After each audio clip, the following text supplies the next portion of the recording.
Yeah, yeah. Happy people, happy people, happy people, happy people. Let them feel, let them feel. I can't believe this world around me. It's not the same. People are angry. I'm meditating to take my mind away. Oh, I hit that. Hey, you guys, we have a special guest today. The world in hopes for a better day. Ooh, we are made by design. The world is now darker than light. That's fact. We have one chance to make it alright. What is left is our future demise. I'm waiting for my special guest to pull up, you guys. Hold on. Give me 1 second. Give me 1 second, you guys. We got Chef Banna here today as we speak on this topic about Section 8. I'm going to let the music play, but I'm going to get her mic set up and everything. So give me a minute. Happy people. We'll let some people come on up in here while I get this set up, okay?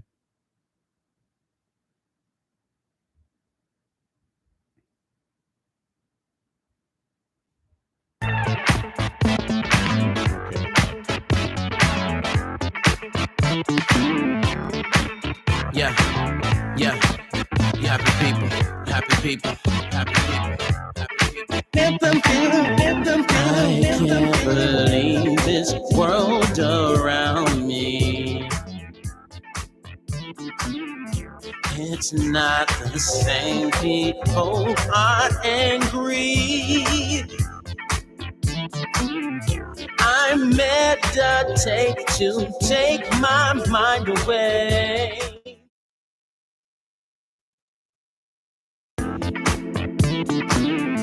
Pray for the world in hopes for a better day. Ooh, we are made by design. Come a little bit closer on your mic. I need to be able to hear you. I can hear your mic is active. You just got to talk. You know, Good morning. Your voice is kind of soft a little bit. สวัสดีค่ะ Okay. Can you guys hear Chef Banna? Can you guys hear good? Okay. Looks like everybody's saying they can hear you good. Okay, hold on. Give me 1 second.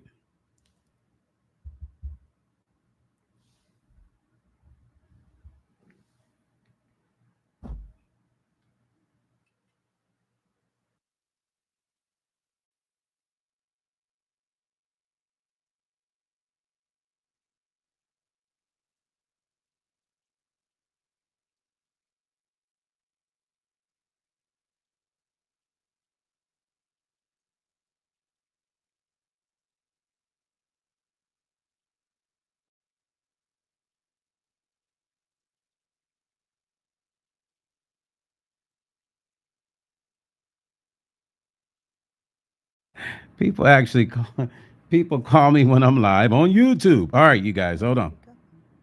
Yeah, I have to answer though. Okay, so your mic is active. Okay, you guys can hear us good. I need to be able to log in and see. I set this up special for Chef Banna to be here because not only is she a chef, she's also very deep in her community when it comes to issues like this. Not just the Cambodian community, but she's also worked in the African American community in Fresno. Stockton, excuse me. She corrected me. And Fresno. Stockton. Well, yeah. That's why I said oh my God. Was more active in Stockton. Yeah. But she's been active in community advocate. Yes, you can talk into your mic. You got to talk closer though. Because back here is not going to do it. Because you talk soft. I know you have a hard time leaning in, but you can put it to the side if you want to. You want me to put it to the side for you? Yeah. And that way you can lean in a little bit more. You can get, because you need to talk right into that capsule. Right there. Right there. Can you hear okay? A little bit closer. No, they can't hear you. You can scream if you can't hear. No, I don't really think they can hear you. No. Yeah, you're going to have to move close, because if not, they're going to be, there we go. Now we're talking. Okay, you guys, sorry. We had to get, I compromise. she showed up late, so that's why. Let me see. Thank you for your patience. Okay, let me log on real quick, you guys, as we're doing a live, so we can do this back and forth thing. Give me a second. I hate it when it does this. Are you logged into your live? Can you see your live? Because I know you're going back and forth to your notes too. Yes, I can. Welcome to Stone Paxton Music Live. I'm sorry, you guys. Technical difficulties. We're just trying to work all this out real quick before we get started. And it's another one, you guys. I mean, just when we think we've gotten ahead, here we go. Here we go with another one. And it's just annoying to me because this here affects not just single families. This affects a lot of people because my thing, if you can make major changes here that are going to affect Section 8, for those that are utilizing the Section 8 services and vouchers, is going to affect other aspects like the rental assistant programs. I'm sure that's eventually going to be affected because that's usually how it goes. Happy Juneteenth to everybody on here. Let me say that first. Happy Juneteenth. Share this live before we get started. Send some more happy people up in here. Hopefully we can give them enough knowledge to keep them happy. That's what we're all about. Set your water right here. Thank you. So what I'm trying to do is log into my live so I can see who's in here, so I can get some shouts out before we get started. I'm always having an issue when I want to log into my live on my phone. Sometimes it acts right. Sometimes it doesn't act at all. You want me to open up my... No. That's good. No, I'm good. Because I got my notes in here too. You can go back and forth. You could actually probably log on to yours and we could see what they're saying. Yeah, your YouTube live. Mm-hmm. Yeah. Just I just want to see who's in there and if I can log on to mine. Okay, let me see. All right, I'm using her phone to see. All right, what's up, everybody? What's up, CC? What's up, Cambodian Mystique? Is Cambodian Mystique in here? She might be working. Hold on a second. You want me to get that? No. Computer? No, you're fine. No, you're fine. I can log from the computer.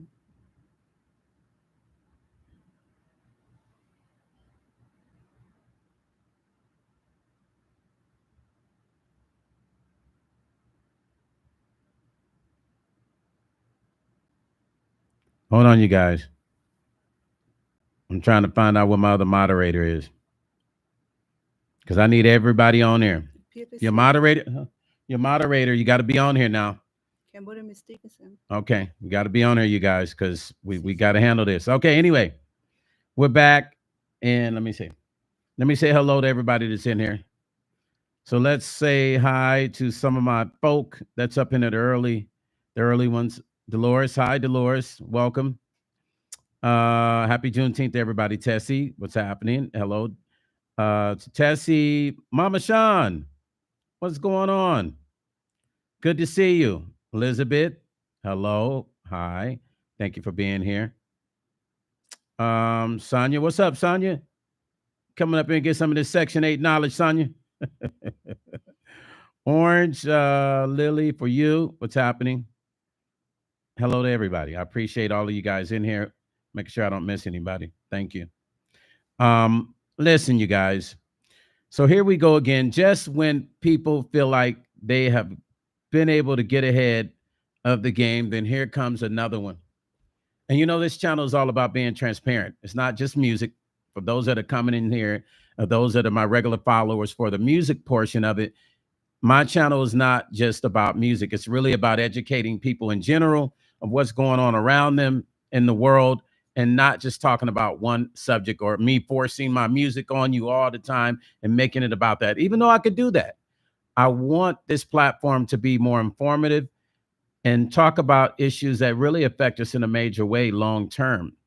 And of course, the housing sector has always been an issue that has affected, minority communities or communities that have been struggling financially to stay on top. And so we have to share this knowledge, because there's some people that might not pick up a book.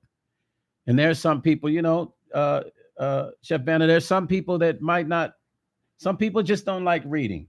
And it doesn't matter what culture it is. Some people just don't like reading. Well, You know what I not mean? only that, don't like reading. A lot of Asian folk cannot read. They never been educated. They can't read nor speak English. Therefore, any policy make changes um, with the Fed or with the executive branch. They don't know about until they heard word of mouth or it affect them directly.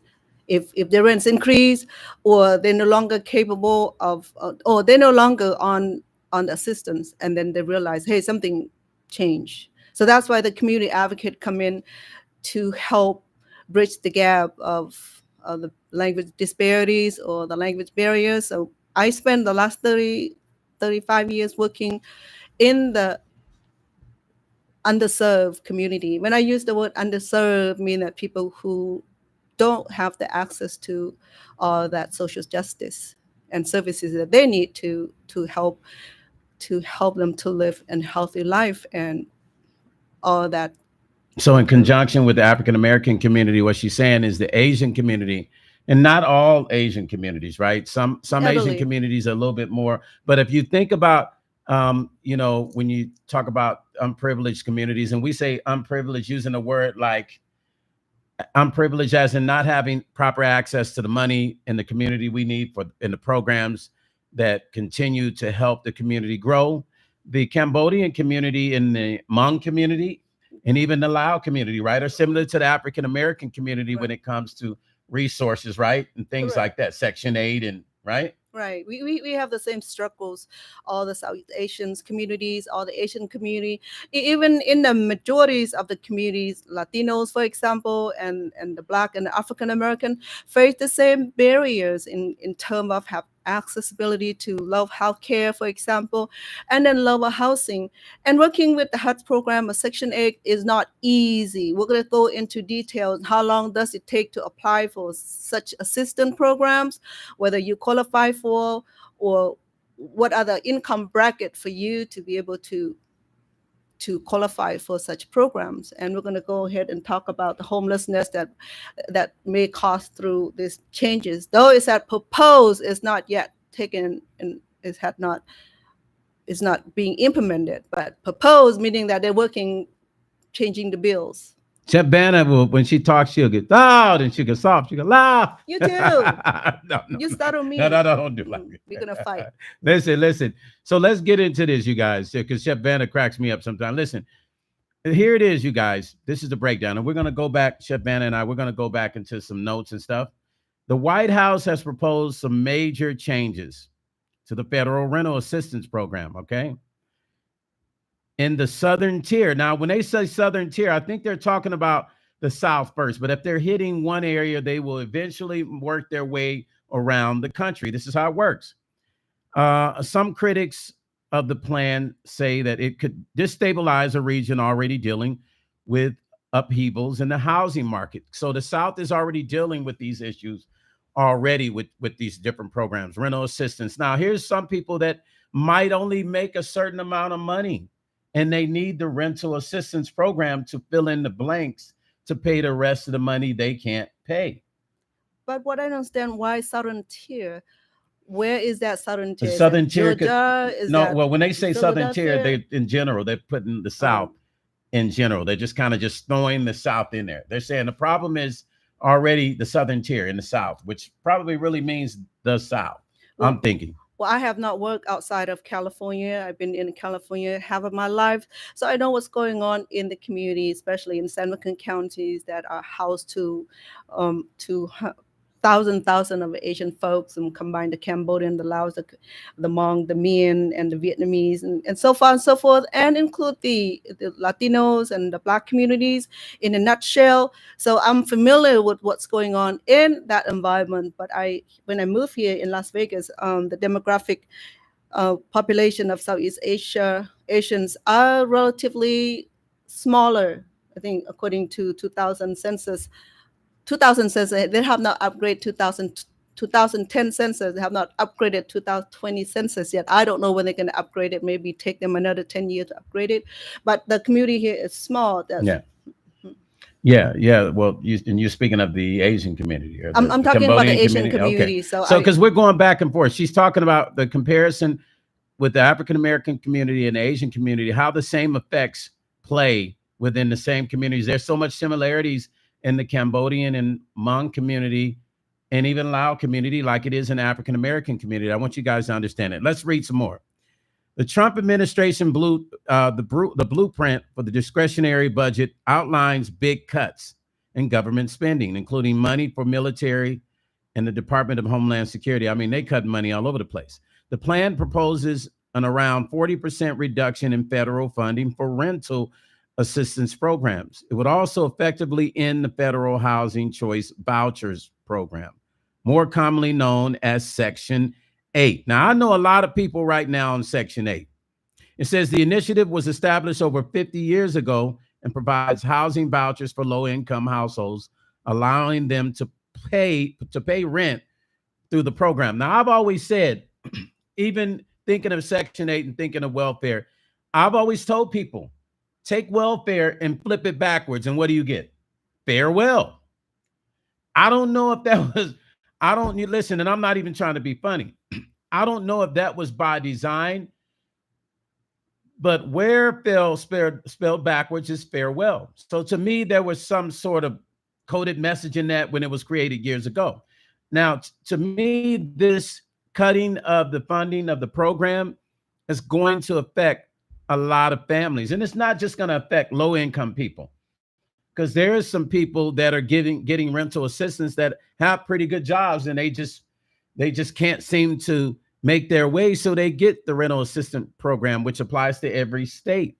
Nevada has it. I know a lot of people, I've sent them to the rental assistance program when they couldn't pay their full rent. Right. So this could be an effect that could really, really increase the population of homelessness. Right. And what are your thoughts when you think of this, this reduction that they're doing with Section 8 and also the rental program, the cutting back of the rental assistance? How do you think that's going to affect the Asian community? Because I know what it's going to do to African American community. Sure. It's gonna affect everybody in America, regardless of race, nationalities, and the language. Well, we know that, but how is it going to affect the Asian community? That's what I want to know. It is going to affect significantly. First of all, it's going to affect the elderly and the disabled communities, because those are the population who relying on the fixed incomes or the mean test program. The mean test mean that the social service or social welfare program, or they getting SSI, which are the disability program, or partly retirement with disability, which is very low. We're not able to allow the individual to be able to rent an apartments or even condominiums, or even just therefore relying on living with family members, just relying on another family member to support with their living costs. For example, in my family, we support each other. If I cannot afford a full rent, then I just move in with one of the kids, and that helps. So that way I don't have to go relying on Section 8 or the housing voucher. Because in Asian community, in the way, though they still need the support system, but they have a very good family support system, meaning that you will see very small percentage of homelessness in the Asian community. And I say that without reservation, because we really...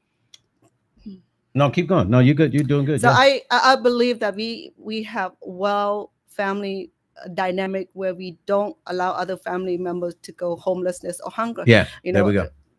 There you go. But still, there's still disparities about those who don't have families and those who need relying on the public assistance under the charge of the state. So it's going to affect in a way, but it's not as profound as other ethnic group where family dynamics are different, where families are not unities, where families are separated. They no longer support each other. They send their mom to the living assistance or grandpa and grandma. Yeah. But for me, we have 4 generations live in my home. My daughter supported me. I supported my mom, and I support. Yes. So we had that tier of support system that we established in our So I culture. like what Chef Banna's saying. So if you guys don't understand what she's saying, she says something really, really important and profound. And I'm going to read some of these messages in here too after I because there's something I saw that Leanne said that I want to respond to, right? But I first want to talk about what Chef Banna said. See, what she's saying, this is what I like about the Asian community, and I can honestly say I've seen it. They support each other. They're not going to allow any of them to be homeless. They're going to take each other in. See, this is a time where families will really have to try to figure out how to come together. Leanne made a statement in here. She said, it'll affect elderly people in that area. That's what I'm concerned with. What about our elders? What about our mothers? What about our fathers who are still living on their own and who get the rental assistance program or who are on Section 8? What about them? Which means we have to be conscious of what's about to happen, which means we're going to have to come together as a community and support each other like the Hispanic community does, like the Asian community does. The African American community needs to come together, and they're going to have to come together for the future of making sure that nobody can be and will not be homeless. It's rare that I see homeless Asian folks. It's rare. When I see a homeless Asian person, I always got to go talk to them because I want to know their story. And I'm the kind where I always talk to homeless people anyway. But when I see a homeless Asian person, I'm always stopping to go talk to them because I want to know, like, I just ask them a million questions, right? It's rare that you see homeless Latinas. I'm trying to remember the last time I really don't see a lot of homeless Latinas. So you got to understand this situation is going to affect a lot of folks, but it can and can affect us. Here's why. Because if we come together as a unit to support our families, and we might have to move in one house, people might have to come together and live together. Families might have to go back to the old ways. That's what they used to do in the 60s and the 70s and the 50s. Families would come together. It wasn't about everybody trying to be an individual. It was about a unit. And that might be something that we're going to have to go back to. Let me read some of these comments real quick, and we're going to go into something else. Dolores said, I have a friend in Texas who transferred there a year ago. And now she wants to come back to Columbus, and they will not transfer her voucher back. And even if they did, she can't live in Columbus. Wow. See, this is what I'm talking about. There's a lot of people who have come to Vegas, and people on Section 8. I know a girl who's paying, and I kid you not, big, beautiful home. She's paying $120 a month in Section 8. See, here's my thing. We get real comfortable with these government programs, and we forget that these programs can be changed every time there's a new person in office. These programs can be completely torn apart, broken down, and dismantled indefinitely. And this is something that we don't think about. Nobody thinks about the end. Everybody's in the moment, and nobody's thinking about the end. And what are you going to do when the rug and the carpet gets pulled from under you? Let's read more. Okay, let's go back. We're going to dig deeper into this because this really truly bothers me for the future of our elders, right? Okay, it says the budget proposal describes the current federal system as dysfunctional.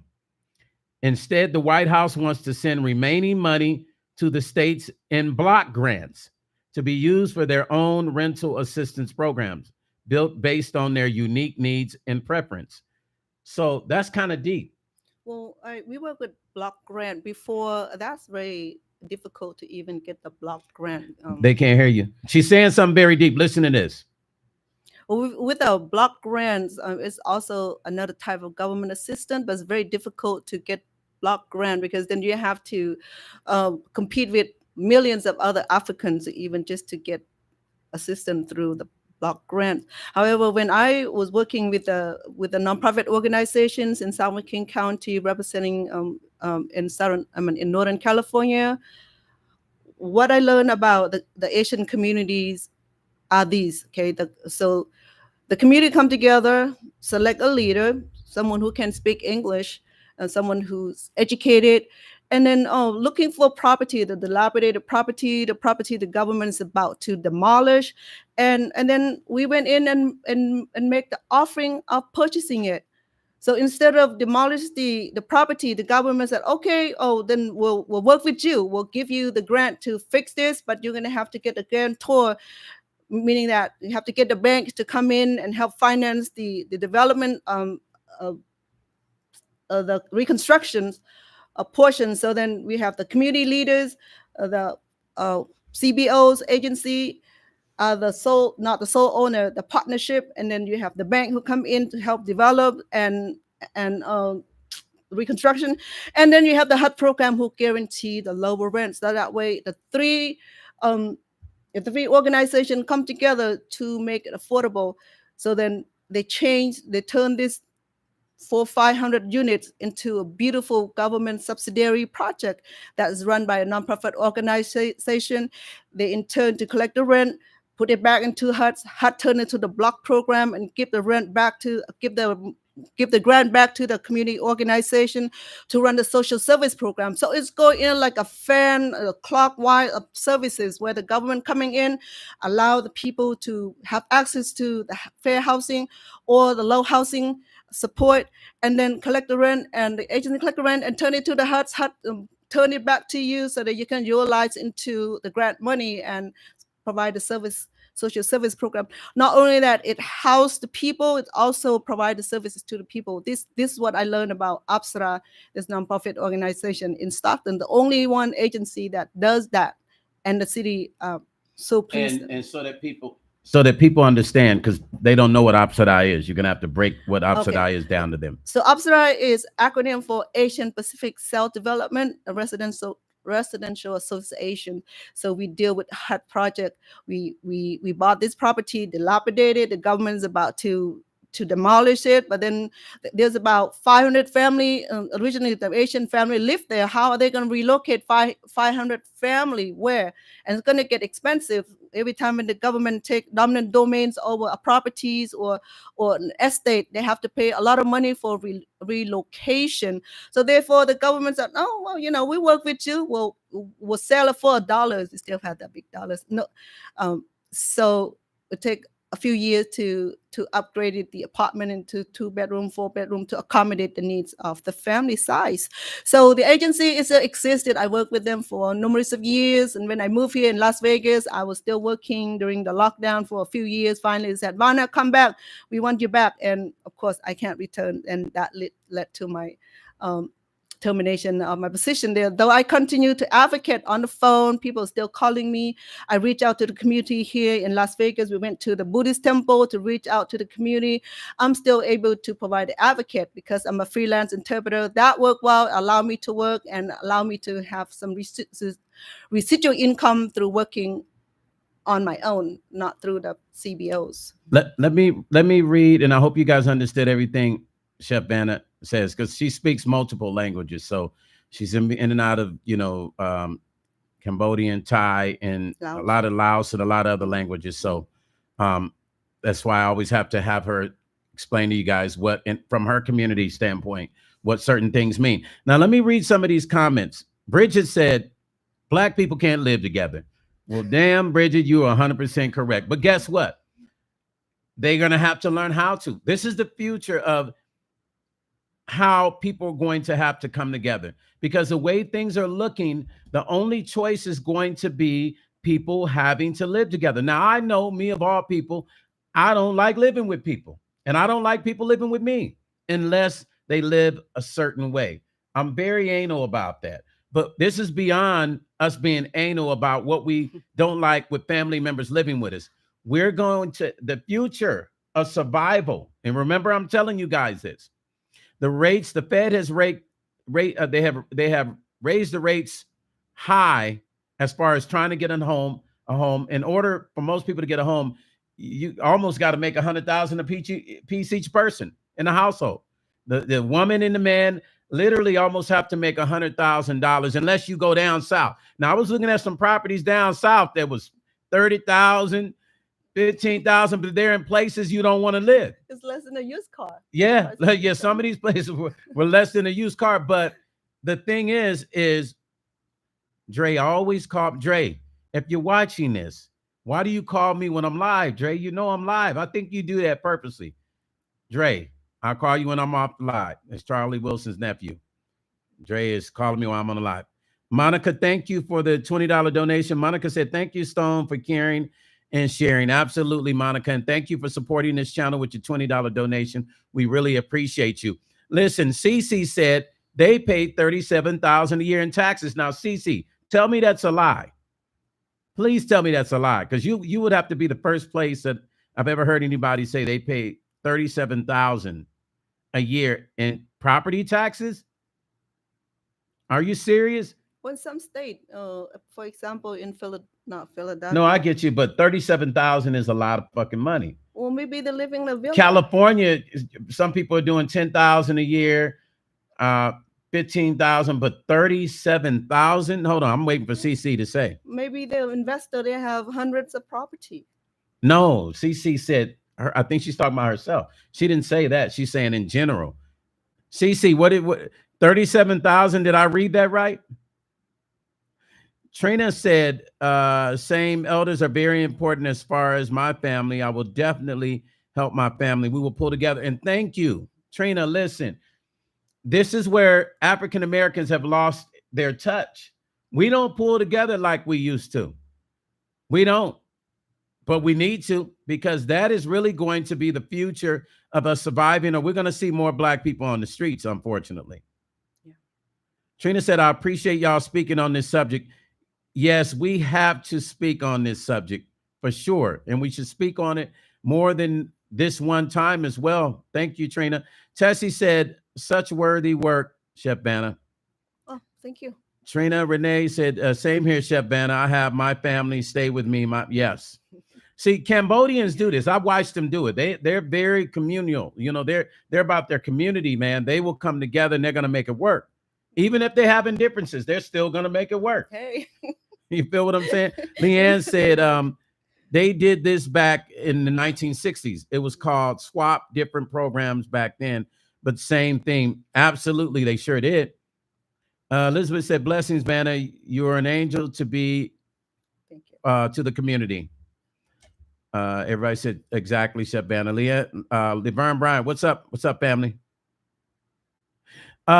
Mama Sean said, we are like that in the South. Birmingham, Alabama, normally if you are homeless, it may have something to do with mental illness. We normally keep the family home after grandparents pass, just in case. Yes. In the South, Black people do a better job at taking care. But then again, I've been through Atlanta and they homeless level. But then again, a lot of them have mental issues or they really choose to be out there.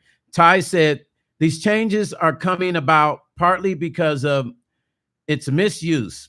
We have to instill the thinking of how and why these programs exist. Ty, you're right there where my thinking is. I was going to get to that, and I'm glad you brought it up. This is my thoughts. We wouldn't have these issues with these government programs if they would make people on Section 8. I'm sorry what I'm about to say. Some of you might be upset with me that's getting Section 8. I'm sorry and forgive me, but I'm going to say it. If they made these young girls go out and work 2 days a week, I don't care if you're picking up trash off the streets in that city, make them get out and work to appreciate the value of what they're getting. If you're already getting welfare, which means farewell, and you're getting Section 8 and you're getting rental assistance, that is kind of keeping the baby on the leash, for lack of better words. And they're not being winged off. And so we know that these programs are made to keep people in check and under the thumb. So as soon as you make money, then you got to report that. And then that's when they're going to raise the rent. So if you're only paying $120 for, 6,000 to 7,000 square foot home, Soon as you get a job, you got to report it, and now that might go up to 500 or 1,000. And these young girls don't want that. I think this program should mainly be, I'm going to be honest with you, for our elderly. That's my thoughts. Maybe I'm wrong. Because had it only been for the elderly or the senior citizens that need it, we wouldn't be, the funds would have never been misappropriated. These young ladies wouldn't be using it wrong. By the way, the only reason they're on the program is because they have kids. Right. The same reason we have welfare. I'm not against this. I am against people using the program wrong. Right. I can speak, piggyback on the gentleman mentioning about how the funds are being misused. Exactly. There's a lot of fraudulent going on, in the communities. I mean, people know how to navigate through the systems. Okay, so we have this young lady who had kids and qualified for the programs, and her rich boyfriend is working somewhere, and he would claim into her as part of the income or support. So she got this free housing. He's still living there with her, and he's making good money, but she's on a public paycheck or housing voucher. So those are the people that really ruin everything for those need the most. I deal with those also. We deal with a lot of fraudulent. We deal a lot of people who coming in and take advantage of the systems when they don't need it. Because these programs are not designed for free loader. Okay, these are designed to help the needies, the disabled, the kids. Okay, and the feeble people and disabled people, the elderly, for example. These are what the grants are for, is to assist those who truly need it, not to indulge on it. Okay, when I came as refugees, they gave us 18 months of refugee program. After that, we have to find job. There was no if or but about it. It's repercussion and everything. But then when people get comfortable with getting on, because first of all, to get on the voucher would take about 2 to 3 years to even come close to get to move into the housing section or the Section 8 program. I know that for the fact, because I assist people all this year. It takes that time. Sometimes it takes 3 years, 4 years. Lucky if the government would do the lottery ticket where they pick out like 100 names. Lucky people don't have to be in a line or been in a line already. So they would get instant pick, not instant. Okay, get picked and will get the voucher to get support with their housing needs. So that happens. But the length of the time to apply for housing is lengthy. If you're homeless, you're going to be homeless for a long time. So if you are on the program, when the people on the program, they don't want to get off because it get hard. It got hard to get on it. It take a long time to get on the list. Even you're on the list, there's a waiting period, at least 3 to 4 years period at that time.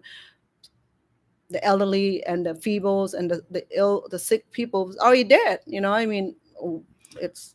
Let's read some of the comments. And Chef Banna is 100% correct. I mean, no matter what community you're from, our sentiments are very similar, right? And we're sitting here as advocates for our community, and we feel the same way. Listen, Divine said, I feel sorry for people that truly need the service. Divine, this is where I stand with it. I'm worried about the people that truly need the program, because there's a lot of people that are on this program that don't. Listen, there's a lot of beautiful homes in Las Vegas. And I've been to homes, and, the home I have is a beautiful home as well. But I've been to homes where I just know they ain't paying a $4,800 mortgage. I know they're not paying $8,000 mortgage. And I've been like, damn, I walk in the house and be like, damn, it's nice. But I already know, right? And they living it up. Is there anything wrong with it? Absolutely not if you're doing right. But do you think, and I'm going to ask you guys this question, do you think that we built, or shall I say the government has built a huge monster within almost every community by allowing this sort of practice of not monitoring these young girls with 4 and 5 babies who are on Section 8, even the grown women that 6 or 7 babies on Section 8, they ain't working? I mean, I know a lot of them. Well, first of all, if you have 5 or 6 children, it's difficult to even get a job and the child care No, it's not. itself. It's No, not no, easy. It's not no. hard to get a job. Right, but then the child care itself costs more than the money that mom is able to make to bring home. So I can agree with some degree of the needy of the mom who had multiple children and not able to go to work. If she does go to work and then she will need child care costs. If she live in a dynamic of family structure where grandma, grandpa, aunt, and uncles are available to help with the child, okay, then she can go to work freely without spending the child care cost can cost up to 2 to 3 thousand a month. If she only make 1,500, so hello, where does I mean doesn't make sense. Make that make sense, I mean I deal with what do you call it? Underserved communities. I know how that's feel like when mom able to go to work, but yet cannot afford the child care costs. So in a limbo, still needed the assistant. If there's two parents at home, then of course dad can strive and able to go to work and allow mom to stay home, or mom work part-time when the kids start at school. I mean, you have to make it work. You have to make it work. And here's my thing. Here's my issue with it, because I always want to make sense when I get on these lives, because I want to leave you guys with some things, food for thought. I've thought about this many, many years. Even when I was dating an older woman and we lived in some nice in my younger years, she was on Section 8, but she never abused it. So I witnessed it, right? Mm-hmm. I witnessed it being used in the proper way. She was even working and she was on Section 8 and she was paying some of the difference of the, because I asked her, how did you get this nice place? And I was in college. She was on Section 8, right? But I watched this woman work. She didn't just sit at home lazy, wait for the food stamp to come in, go buy some shrimps and steaks. I feel like the government has made this worse by not coming up with a plan earlier on. They could have said, and I even thought this about food stamps. I said, do you want to stop people from utilizing the system in a bad way? Make them work. Make them get out in the hot sun, pick up paper, work on the freeway, pick up trash like they make the prisoners do. So instead of using the prisoners, have the people that are on Section 8 and welfare, 2 days a week, you got to report and go work. And you got to sign in. If they did that, that would at least offset some of the costs of the state, because now they don't have to pay. They don't have, because they even got to pay for the prisoners. The prisoners might only get 20 cents a day or $1, but guess what? Add that 20 cents up a day. That's still money, right? So how does the state save money? If you send those girls out to work, those young ladies, those adults who are on Section 8 or even welfare, they work 2 days a week, guess what? Now you don't have to pay out money. Now you're utilizing and making the money work, and it's putting money back where it should, because you're utilizing that person to do work that you would have been either paying somebody to do. Well, it's a way to fix it. I love the ideas that you thought about long-term solution, right? But let me go back and reiterate just the thought that came up to me. How this assistance is supposed to be a short-term assistant, is not a lifetime assistant where you can pass down from generation to the next generation, right? So it's not designed that way. It's designed to help relieve temporarily such unfortunate circumstances, just like earth or fire relief, for a little bit. But once you get on your own feet, then go get something done, right? Years ago, when the state launched the welfare to work programs, where they now huge budget to pay mom of any age, of any size family to go to work or to go to school and get training. I was able to work as a child care provider for this one mom. She had 5 children, and guess what? The state pay me $3,000 a month to take care of those 5 kids and allow mom to go to work, and she only make about $800. But with that, they cut a little bit her income, but still allow her to get food stamp and some subsidiary. But that program didn't last because it didn't work, because then the government spend more on the child care than anything else, because child care can get very expensive. So therefore, I can have compassion to a certain degree of people who do need this program. Like I said, this program are designed for the needy most. It's not someone going to come in here and just pretend that they're disabled, they can't work, or they don't want to work because they have kids, they can't take care of the kids and things like that. If you cannot take care of kids, I'm sorry, then I don't want to be mean in anything. Then Shouldn't be having them. Want to say it? No, you're right. Yeah. Yes. Can't take care of them, shouldn't be having them. Or when you're ready to have kids, that will solve a lot of social issue. Dolores Draper said, but if you're making 100,000 a year, why would you go on Section 8? That's not fair. People who don't have that kind of money, that's not fair to people that don't have the kind. I've actually met people that make a lot of money. I don't even know how they were able to hide the fact that they were making that money. Well, I know how. They just weren't reporting it. Right. And they were either living with a woman. Typically, that's what it was. The man was living with a woman. The man was making 100,000 a year. And I even knew a woman who was at least making 60,000 a year. I don't even know how she got on Section 8 and she hid it. But I knew a few people, and I'm sure you guys know a few people that are doing it. It's with Mercedes in the driveway, looking good, looking like the Rockefellers. But you know that won't last, right? The government had eyes just like pineapples. Well, especially these days. They will get it. They will pay for it. They're going to overpay. This is where the fraudulent charge is going to come in. This is where the felony charge is going to come in. People are going to get arrested for embezzlement, for misuse of government fund, or misuse of government programs, or even fraudulent against the social welfare programs. I have seen people get arrested. And I have seen a lot of business owners who claim certain amounts so that they can still qualify for the food stamp and the Medi-Cal that they cannot afford for their children. Okay, I understand that, but once you get to the point where you no longer need assistance, please get off so that the most needy will be still able. CC has a good point, not to cut you off. CC said maybe in increments giving funding each year required them to work once a day, then 2 days the next year, then work 3 days.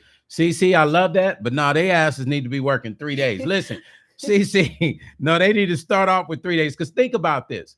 It should be a program to teach them how to wing themselves off of the program. If you give them the once a year, then the second year, 2 days a week, and the third year, they're just going to be lazy. I think to teach a person how to get off of any system is to train them in a way the 3 days a week. Mm-hmm. You know what I'm saying? You work 3 days a week, but then they know if I don't work, I can get everything free. Once again, take welfare and spell it backwards and tell me what you get. This is what nobody has thought about. This is what Trump does. He said, bye. Right. That's it. So long. The soup line situation is real. And then when it comes to African Americans having to deal with taking care of their families, here's another issue we have. What happens if they indefinitely shut Section 8 down worldwide? What happens? Because they're already changing up the vouchers, and we're seeing that happen. But let's just say, for the sake of conversation, that in 2 weeks, they sign an executive order to get rid of welfare and welfare and Section 8. We'd be in trouble. I don't think they eradicate completely. No, but I'm just saying, I said, let's imagine right now, all of us, that in 2 weeks, they were talking about getting rid of it. It would be chaos in the freaking world. And where's the come together going to be? Because certain communities are going to come together and certain communities are not. And it will be havoc. Go ahead, Chef Banna. We're all going to go camp in front of Capitol buildings. And I'm saying that the welfare and social service programs is they read my mind, Ty.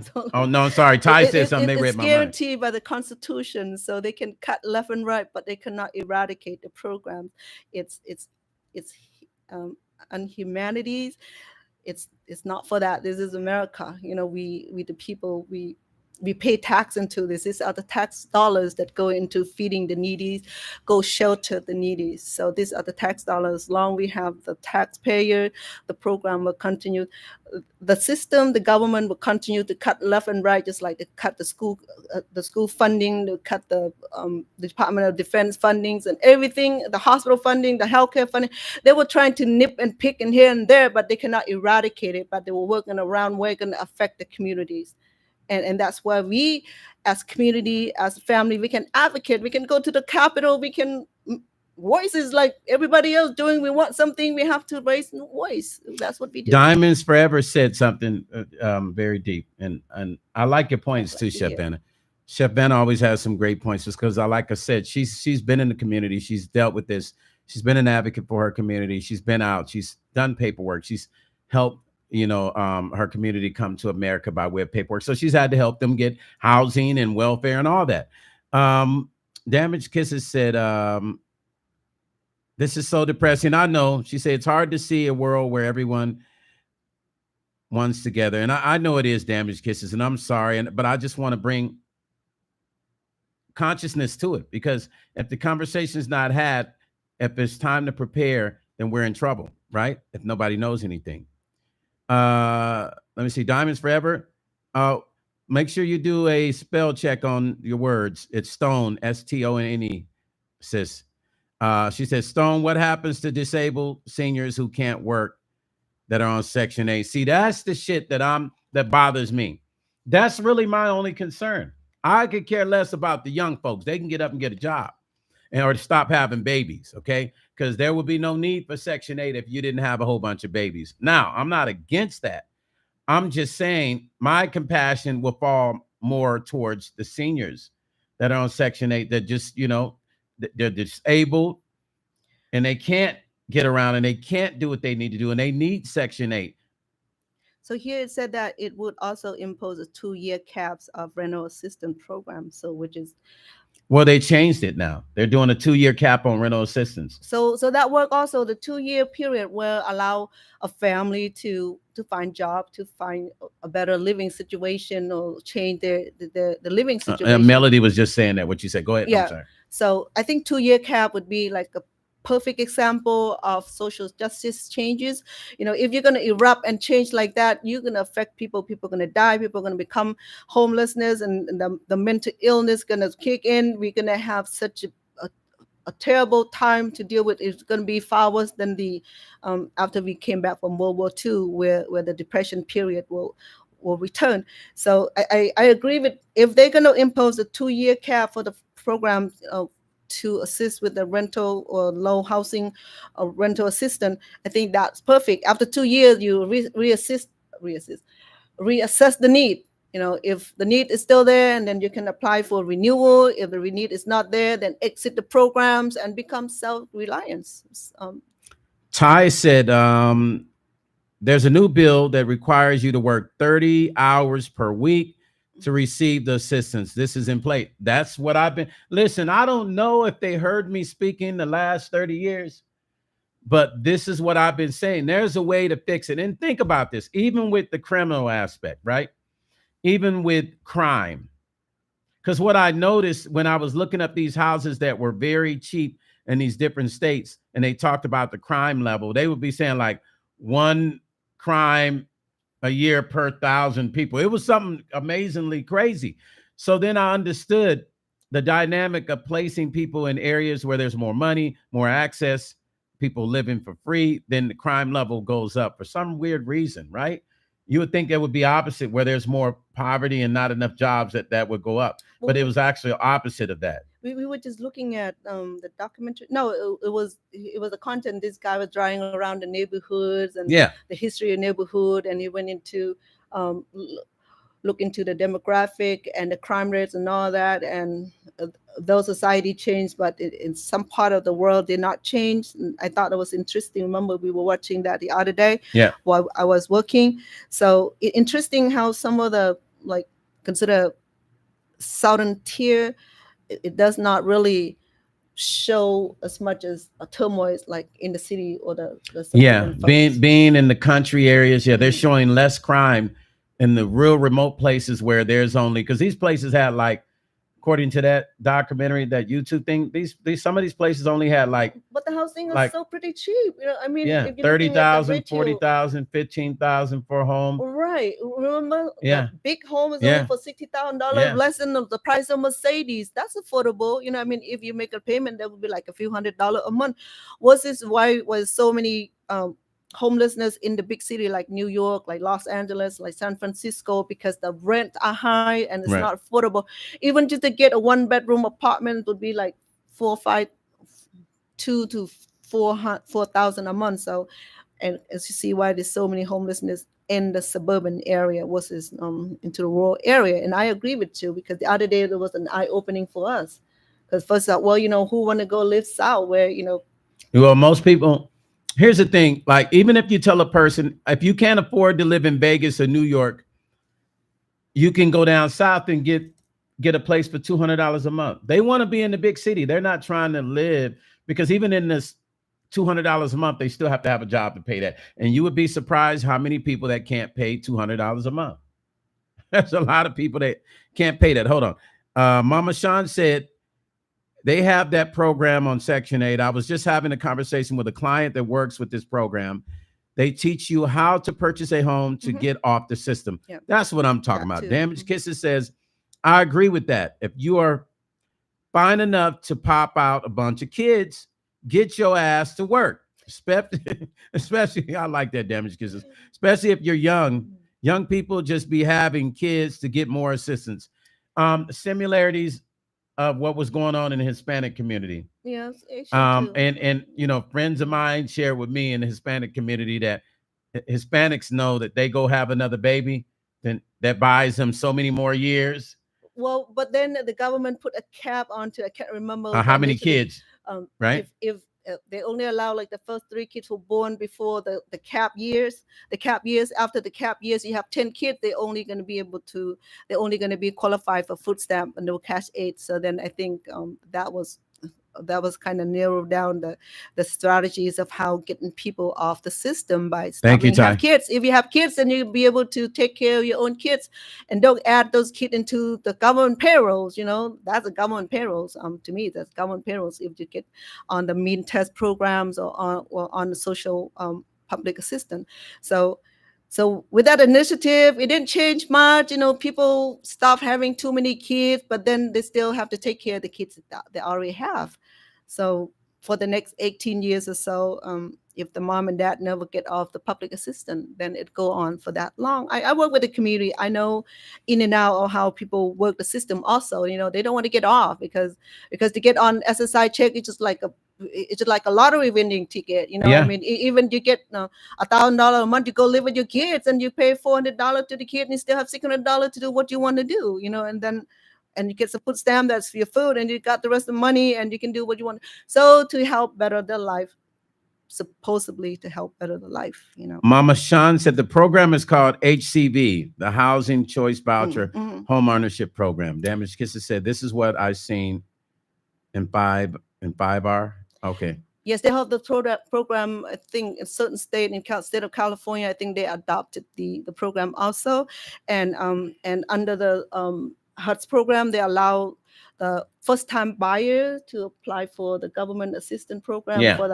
For the first-time home buyer. They help with the I can't remember whether it's the down payments or they the do down payment costs. assistance. Yeah. But then you have to live in California. There's certain program that the home buyer. Ain't nobody trying to live in California no more. And that's why it's a whole. I mean, the whole nutshell. It's ain't a nobody really bowl. trying to live in Cali. It's a solid bowl. Even Asian folk move to California because the benefits are so great and it's easy to get on, right? And then with the housing buying voucher, it worked because it allowed low-income family to be able to transition from the housing section into homeowner. In the long run, there's certain program in California. I can't remember what initiative is under, but when the government will allow a person to buy the house with a down payment, they have to live in the house for 10 years without selling the house. Then they don't have to pay back the loan. Yeah. If you sell the house before the 10 they years, have to pay back the loan. That's crazy. I need to know what program that is. It used through to be, the years, but all the about houses now, that I bought. through I don't think they have that program. I do remember that. I think I remember that. I'm not quite sure. Years ago, but I don't know now because I'm not in the region anymore, so I didn't pay attention to it anymore. Mama Sean said, "Oh no. Trina said it's not fair to hardworking folks with a conscience like myself. Just work, to be honest, like good, live good, work and live good. I agree with you. Yeah, like work. Well, how hard is it to get up and go to work? How hard?" Kisses said in the Hispanic community here, they do that there too, because I know they do it in Vegas. So a lot of my Hispanic homies told me that's the game that they be running. with the whole welfare thing is more kids, and they know they can stay locked in for so long. Trina says, Chef Banner, you're speaking truth. Ty, you right on, Cuzzo. Dolores said, how do I get with, yeah, just hit Ty. Ty, put your West name on there so Dolores can contact you, Ty. Dolores said, to me, that makes no sense because living on aid isn't enough money. Okay? It's just to struggle and barely get by, need to work for a decent salary. Yes, to me, it's like the stringing you along effect, right? Like, I'm going to keep you on this program. I'm going to give you just enough. Mm-hmm. It's like I had a friend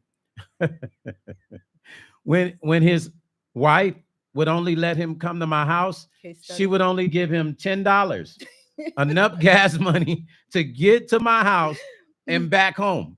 I look at this program like that. It's just enough. The government knows it's just enough for you to get by, but never really truly get ahead and to keep their thumb on you. That's not living life. I want everyone to know that some of those programs that don't really need it, that's really not living life. If that's all you have to do, if that's the only thing you have, then I get it. But if you're healthy and you can work, if you're able-bodied, live life and enjoy life and live it right and make money and create things. Go to school. If you don't want to go to school, create a business, whatever. Go out there and make some money and don't depend on the system to take care of you. And that's why it's called subsidiary. Okay. Subsidizing, meaning that the aid that come in to help you in time of needs. It's not a long-term. Oh, Spirit says something deep. Go ahead. It's not a long-term solution. It's not a long-term program. It's subsidiary. Okay. So come in to provide the aid for the need temporarily.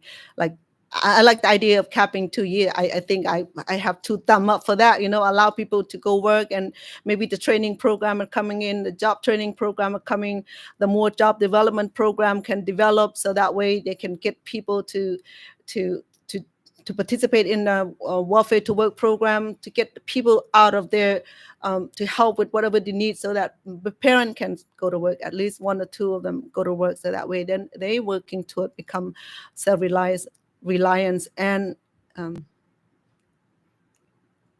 dependency on themselves instead of depending on the government. Yes, exactly. Spirit, you said something and I'm trying to find it and I can't find it. And I like what you said. Spirit, damn, where did it go? Doggone it.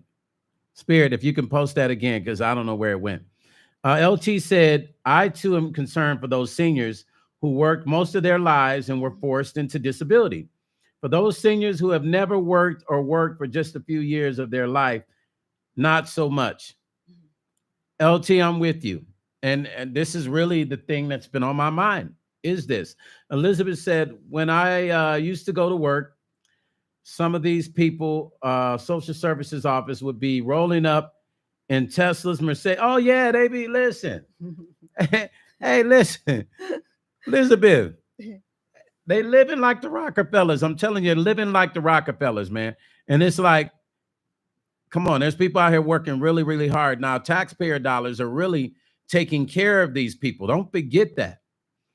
Damaged Kisses said, meanwhile, people with jobs that need temporary assistance that have little to no kids and jobs can't get any help. Now, that is the truth.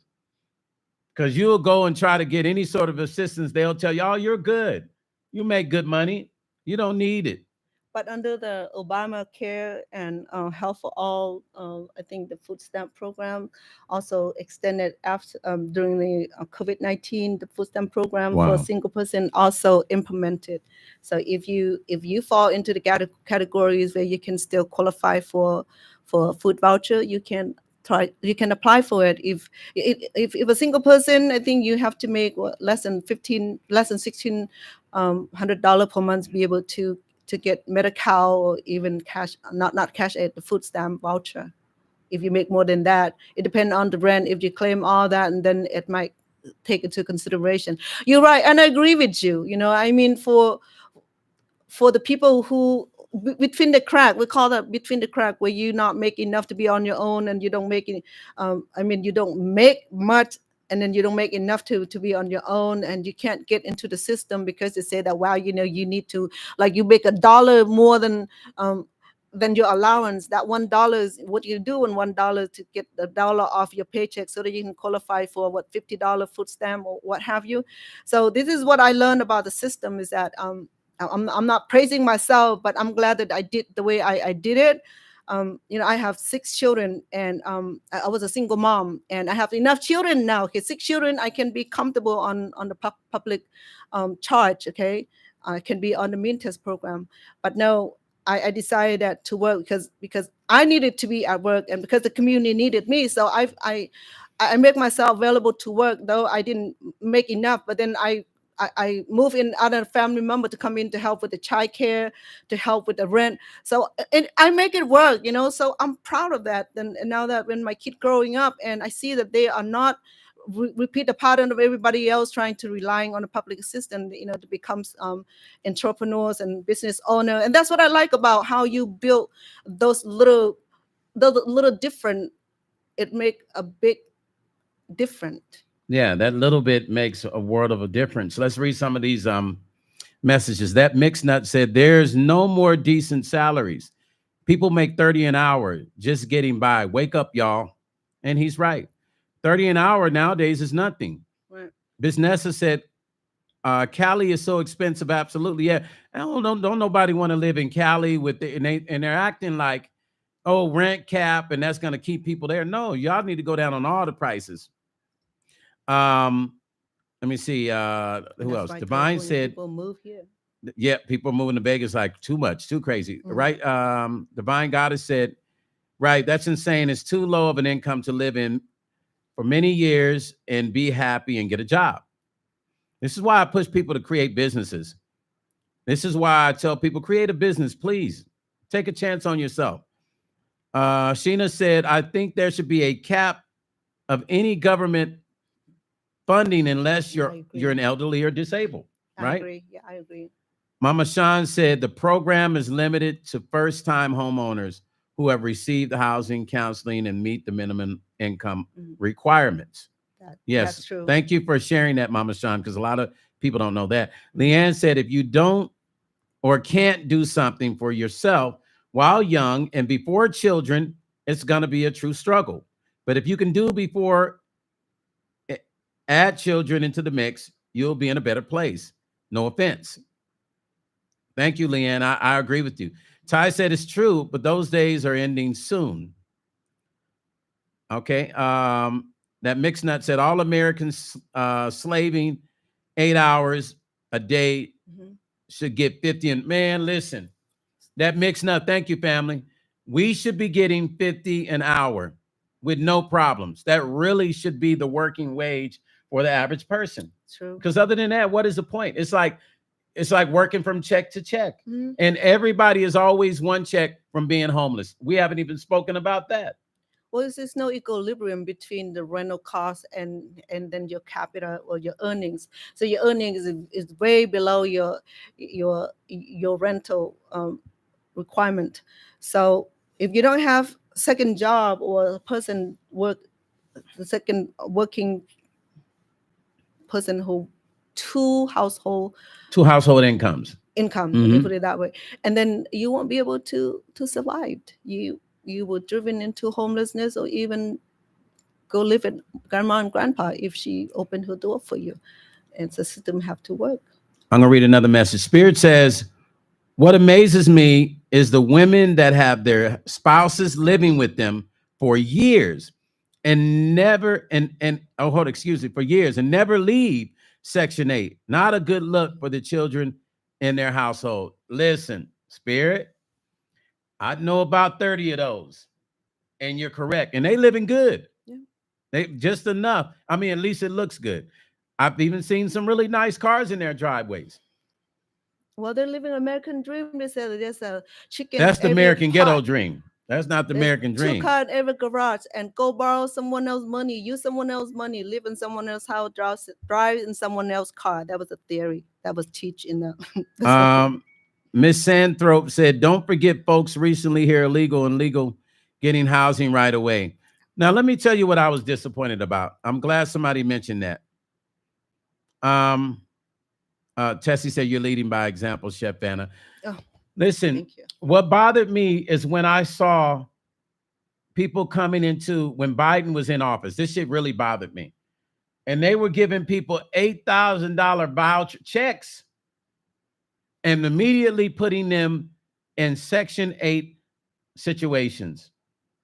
That's the shit that fucked me up. I will never understand that. And then now people are upset about what they're seeing that's going on now.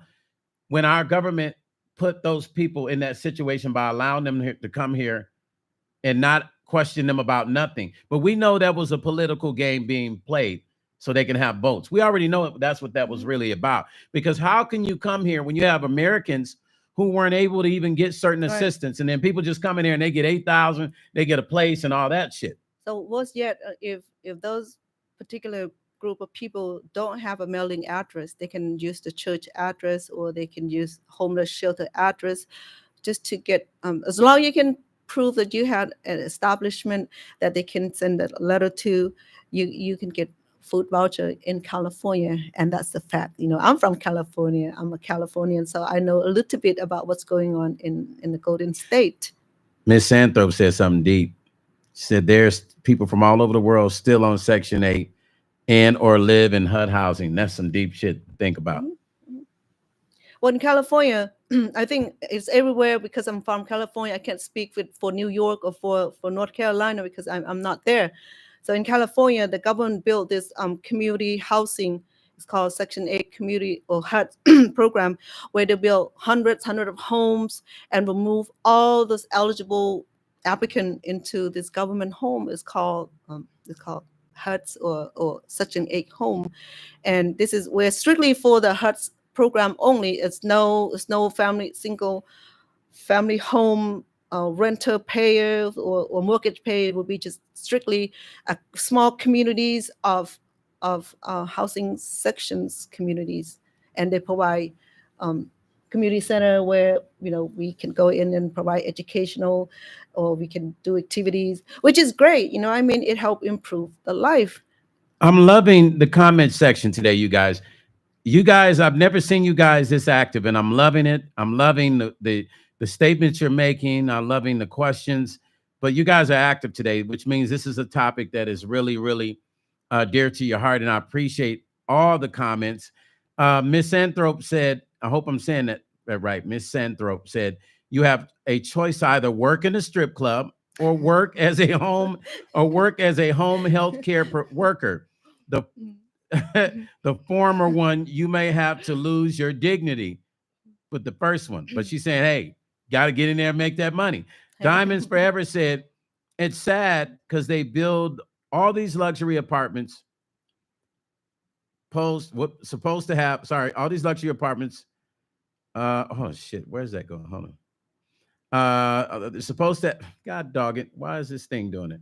Okay, Diamonds Forever said they build all these luxury apartments and supposed to have units for affordable rent, but the landlord wants 3 times the salary to get an apartment, and folks don't make that much.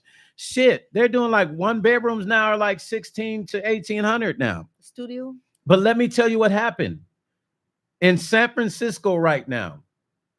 My stepson just called me. He's going to school. Tommy. I know he's going to school. He's an internship for his job. He showed me his apartment yesterday.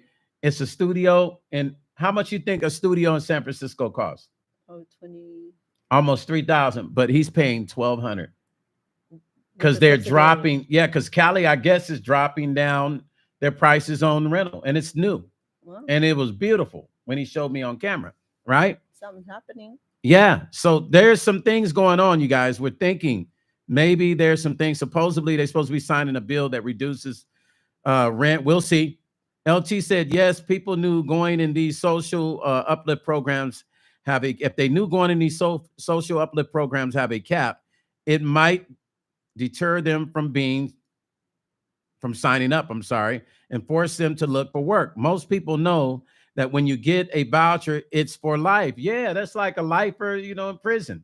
Like you doing life in that's pretty much it's kind of like a prison because you can't get ahead. There's never a way to get ahead, right?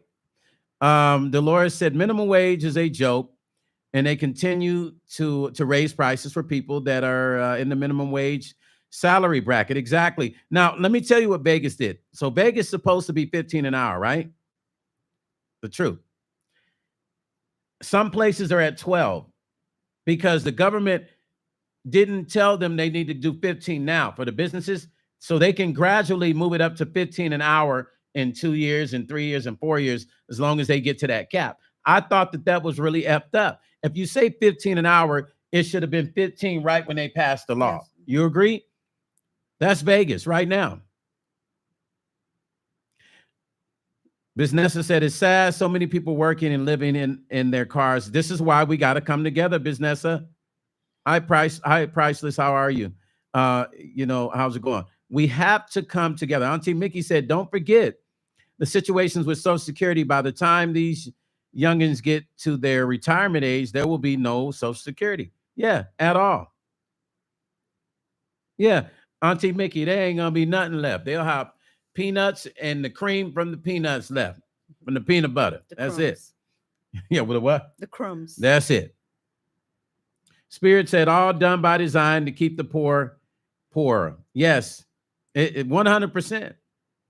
Damaged Kisses said, just pray for humanity as a whole, all of us, that we get the shit right together one day. Love one another and care for one another for real, because it's going to take a tribe to take care of each other. Yeah, it's going to take all of us to come together. Listen, do you remember when COVID happened? There was a lot of women that were by themselves. There was a lot of women that didn't have families they can lean on. Nobody had where to go. The minority community was really in a situation because there was no men that could watch these women in case somebody would come and break into homes. This is why it's important for us to come together as a community. When 9/11 happened, people came together. We always have to wait for something crazy, tragic to happen for us to come together as a community, when really right now we should figure out a way that we can come together. Once again, if you have a homeless family member and if they don't have that many mental issues, let them move in. If your grandmother and grandfather is having issues, don't put them in the care facility. Bring them home.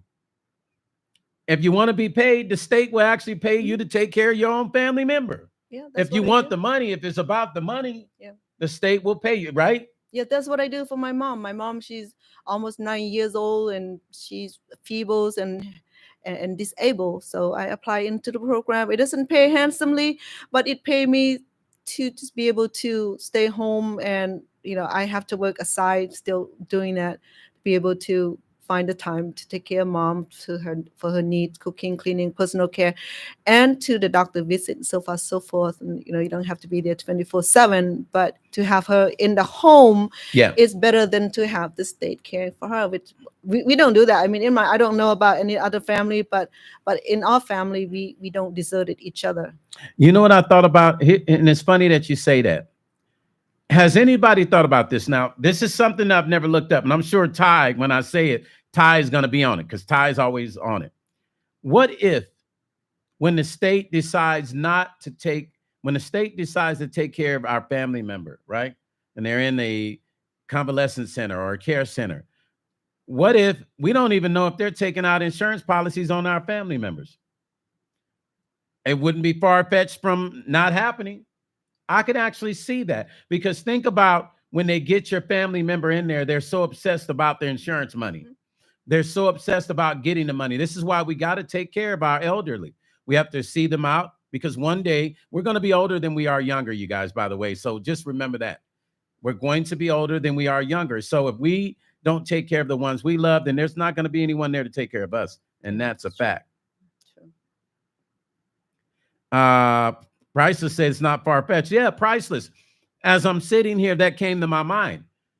I can actually see, and they could legally do it without having to even legally, they can do it. They have everything they need, the Social Security information, everything. And they wouldn't have to tell the family because they are in their care. So by law, they could actually take out a life insurance policy on these people and still be in the right. Something for you guys to think about. With the Social Security's administration, if you have life insurance, you have to report. You know, I know that when a person passed, I think that they would want part of the money that they pay to taking care of you. See? And we might have to look into that one, because now that's got me thinking. Divine Goddess said, I took care of my mother. I would never put family in a home. Rest in heaven, mommy. Miss you. Blessings to your mom's legacy and her spirit. That was awesome. That was awesome, Divine. Damaged Kisses said, take care. All much love and thanks for bringing attention to this. Thank you, Damaged Kisses. Yeah, we have to talk about the things that maybe we're uncomfortable about, or the things that we don't want to talk about, right? We have to. It's just, we just have to do it. Well, we are here to raise awareness. A lot of people are not looking into reading if it's not on the breaking news, and we don't hear about it. Stuff like this, they don't put on breaking news. They don't want people to hear about it. They consider this too small, or they just don't want to talk about these subjects that truly matter. You know, and we know that the media is controlled by a system where they want to give you whatever they want to give you. They want to tell you what they want to tell you. If you're going to get the real, this is why YouTube is very important. YouTube has become an outlet for information that we need, that's more of the truth than not. When we turn on the TV, that information is filtered. It is there's additives and the colorization to it, just like what they do with food.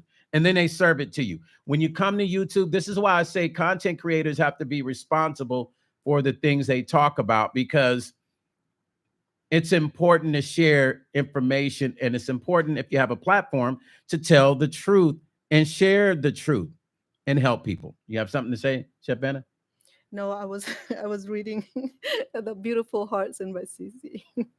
Ty says, ways to state may take a recoup. You hear that? There we go. I told you as soon as I said it, Ty was going to be on it. Now, I just got through saying, I don't see these companies being far-fetched from taking out insurance policies on some of our moms and fathers that are in the care centers. Ty said, ways the state may take a recoup. Money one, medical estate recovery. MERP. It's called MERP, M-E-R-P. If your loved one receives long-term care through Medicaid, the state can recover the cost of that care after the person dies, which means they can get some of the money from the death life insurance. And that's why you policy. Have to Thank your you. Insurance policy. Yes, it is. And you know, Biznessa, this is why people got to use YouTube correct. Not all that extra drama stuff that goes on. Divine said, I don't watch much TV, especially the news. I stopped watching. Yeah, I don't watch much either, but I try to watch what I need to watch. Okay. Let's do this, you guys. We're gonna read a little bit more, because this shit gets deeper. Let's read a little bit more of this. Okay. Let's read a little bit more.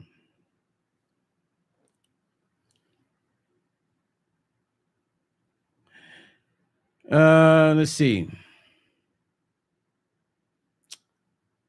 Well, I like to emphasizing on where they said that the homelessness is already at 60%. With this proposed, it will go as far as I'm just assuming that it's going to go up a little bit higher than 60%. Well, of course it is. I mean, if the homeless rate is at 60%, and then you implement cutting off the rental assistance program, it's probably going to go up another 10%. And then if you curb Section 8, we're probably looking at a total of maybe 80 to 90% of people being homeless. And you see more children be on the street instead of... There's families here in Vegas together. Like, you know, it's crazy. And you've been downtown to Fremont. Yes. If you come to Vegas and you go to Fremont, you'll see a whole bunch of teenagers just hanging out, homeless. I've seen 13-year-olds, 14, 12, homeless. Okay, so check this out, you guys. We're going to read more. Here it is. It says, When you say you're going to eliminate Section 8 program across the nation, what you're doing is you're just throwing a wrench, or whatever it is, into an already very stressed housing market. Section 8 is an outstanding program, says Cran, this gentleman that is an advocate for it. He said the program benefits the cities by mandating housing inspections and preventing concentrations of poverty by giving renters more choice about where they live. Now, honestly, I don't agree with them letting them choose where they want to live. That shit I don't agree with. I believe if you're giving somebody a free program, put their asses where you want to put them. That's my thought. Because when you put them in a really nice neighborhood, of course they ain't gonna want to work. They're gonna be like, shit. I seen that. Yeah, they ain't gonna want to work. They throwing the parties at the house. They ain't gonna want to work. They're like, I live in a nice neighborhood. Shit, I ain't trying to work, and I definitely don't want to live nowhere near the ghetto. Well, I have friends, both husband and wife draw Social Security, and then they were living in this almost a mansion look like home. I'm looking like, oh wow, it must be quite expensive. I said, yeah, it is, but and then there was the word but, so I understood what they were talking about. But it's good, to see some of those people in the upscale neighborhood. But an upscale neighborhood come with prices, and once they approve for that type of upscale neighborhood, and then the government have to subsidize higher amount to allow the individual family to move into the upscale neighborhood. Yes, that's the reason. Listen, and I mean, think about it. It doesn't. Now, this Section 8 thing, this should make more sense. Why? You have so many people on the voucher. People want to live in a nice neighborhood. In Vegas, there's like probably, I think last year there was 8,000. I think there's close to 10, maybe 11,000 people on the Section 8 voucher that are waiting. They're on the list. There's about 8 to maybe 10,000, something like that are on the list here in Vegas waiting for a home. And that's why I was saying earlier, it would take somewhere between 2 to 4 years to get the voucher approved. Okay, and once you get approved, then you have to find a location where the landlord will accept the Section 8 voucher. Not all landlords approve or accept vouchers. So once you get approved by the government, then you have to get the landlord who approve for the voucher also. But the voucher is paying precisely on time. So a lot of landlords do take advantage of renting it to the voucher renter. Ty said something deep. And Masan, I'm just going to say Masan because I don't want to say the name wrong. I think it's Misanthrope. Anyway, for the masses falling through the slats, perhaps leaders will start implementing the scoops like a Soylent Green. See, it's good to get these conversations happening because nobody's ever going to say so much of the same thing. I love these comments because we're getting a variety of things being said that are things that really would be great to be implemented. And I don't hear people saying, Misanthrope, I hope I'm saying that right. Thank you for the comments. Ty said, here's a quick warning. If you know anyone abusing these programs, they will be receiving a better to repay and will owe every dime they were paid for the past 10 years. Listen, Ty.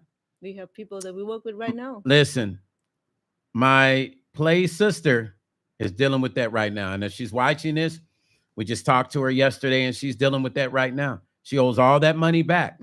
And they're making her pay the money back for her son as well. So they're making her pay the money back and they're making her pay payments every month for her son. He shouldn't even have to suffer that. But because of her hustling, look at the situation she's in and she put her child in. LT say, it saddens me when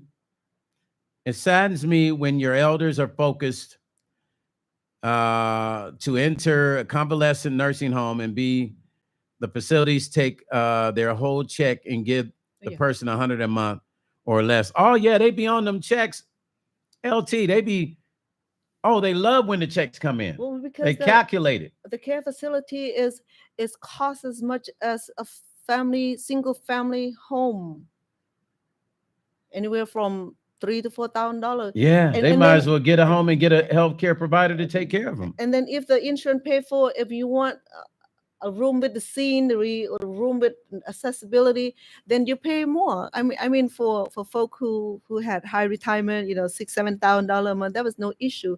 But then you have someone who very on disabilities and the income's only $1,000, so they cannot afford much. Yeah. But they have a place to live. Yeah. Without the family. Without the family, with a hijacked rate, at a hijacked interest rate. Jerron said just the nationwide rent control, which will benefit everybody if they had a nationwide rent control. Thank you, Jerron.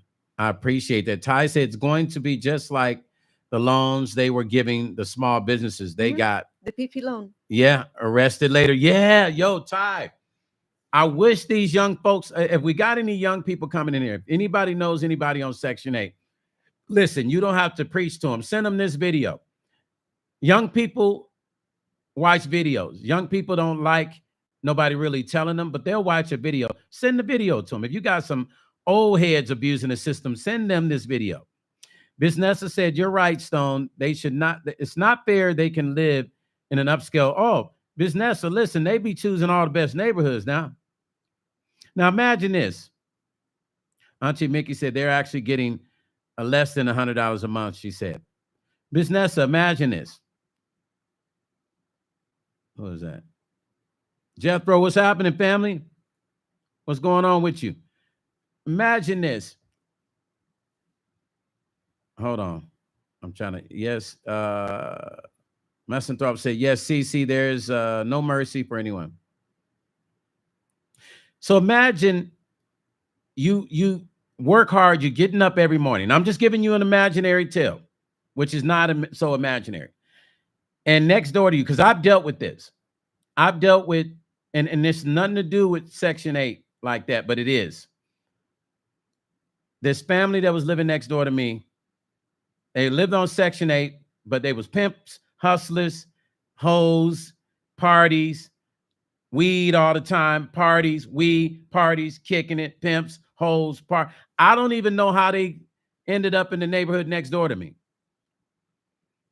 Take you a long time to get rid of. It took me it took the neighbors, it took us almost 3 years to get rid of these people. And they tore those Chinese people's houses up on Section 8. To find out they didn't pay rent, and they weren't paying, they didn't even pay rent when they were on Section 8. Found out they didn't even pay that shit. I don't know how it slipped through the cracks, but for almost a year. They tore the house up. It was a lot of street shit happening. And all the neighbors were, because this neighborhood is not that kind of neighborhood, but they were shocked. It even went so far as to me having to carry my pow and go knock on the door a few times and say some shit. People pulling up in my yard at night, backing up, hanging out, smoking weed all night, bagging they stuff, doing whatever. I had to go to another level to let these cats know that I wasn't playing no games, all in the sake of Section 8. This is what's happening in neighborhoods, by the way. So there is also a bigger picture when you're dealing with Section 8, comes with the young girl and her boyfriends and their cronies and their circle. This is the real facts. Ty do say, I'll tell all my clients I can give you all the key to success, but it's on you to take an initiative to better your own situation. William Johnson says, Stone, let me tell you, they tried to take my mother's home. If you put her in a care facility, they knew I was very emotional at the time and tried to get me. I wasn't good. I know you shut their ass down, Brother William. I know you shut their asses down. They tried to get her house. That's what? True. Wait a minute. Was this the facility try to get her house too? Oh, that's some cold shit.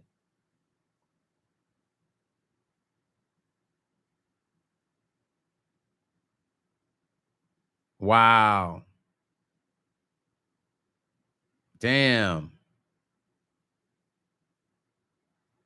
Yo, bro, that's crazy. So that's why I think work with the parent to sign over or leave living wills to the kids prior moving into governmental assistance programs. Melody said in Ohio, they only give $50 a month. Well, because they don't give Social allowance. Security. Oh, If they're in a nursing home, they give Right. them 50 a month. well, because the rent are paying for, and then the food, and it's like Oh shit! No, go ahead. Solent, Massenthrope said something. Go ahead. when a senior or disabled person move into living assistance programs, Right. the check will go to the facility to pay for Absolutely. the living cost. That include 3 meals per day. Yeah, which is bullshit. And then the roof over the head. Massenthrope said something. Massenthrope, listen, I gotta watch this movie. Said in the movie, Soylent Green, the environment was a wasteland, and society gave people different types of Soylent crackers made out of question. When they ran out, the scoops came. Listen, you know what? Somebody sent me that the other day, and I got to go and watch this. I'm glad you mentioned it because I just realized what you were saying. Thank you for bringing that up. I got to watch that. Desire, what's happening, Desire? Yeah, on the replay. We caught you in, but we ain't done yet. Ty said, well, he already said that. Okay, blah, blah, blah, blah. Okay, William, he says, secondly, being a single man with no kids, I was encouraged by a detective I worked for getting long-term health care.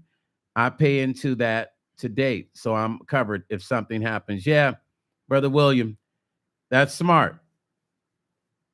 That's very smart. But I can't believe they try to take your mom's home. That shit's crazy. CC, I am going to watch this movie because everybody keeps telling me about this movie. So I'm glad that Massenthrope mentioned it. Cold-hearted is as good as it gets, Massenthrope said. Price said, wow, let me look that movie. Yeah, listen, they just gave us some good movies. I think Mystique mentioned this movie to me as well, because that name sounds familiar. Melody Dyer said, oh, yes, can't get any help. If you own anything, you're on your own. You have to sign over your house. Car can't be worth more than 20. What? They make you sign over your house and car? Yo, Melody, are you serious? I think it's in states. Certain states, Banna said. I don't hear that in California. Mr. Williams says, yes, bro, Stone. This guy said she can stay there free. And I was like, free? Then he said her house can cover the cost. The house was free and clear of. Yeah, it's like she can stay there. Yeah, it's her goddamn house. She can stay. They retarded. Oh, I see. He's saying that she could stay at the center for free, and they're gonna take the money from the house to cover the cost. Is that what you're saying? Well, this facility That's will pay by the long-term care costs, like the gentleman was mentioned earlier. If it doesn't have the long-term care insurance, then if the person admitted into the facility, hi, Deborah. The Social Security or the retirement will go direct to the care facilities, and right, and they'll disperse the money whatever way they want. Right, because once the state gave them the power of attorney, they can do whatever they want with the money. Right? Crazy, man. Auntie Mickey said, that's the truth, Stone. It happened to my daughter. Took everything she had to stay in the facility. I had a medical power of attorney for her. Damn, that hurts, man. Yes, the best is get power of attorney of your seniors' parents, why they're capable of understanding what they were signing. Damn, man. Listen, you guys, stuff like this bothers me because we're all going to be old one day. This should be a lesson for everyone watching this. We're going to be older than we are younger. We have to take these things in mind and consideration so that we don't become the stories that we're telling and we're talking about. Right?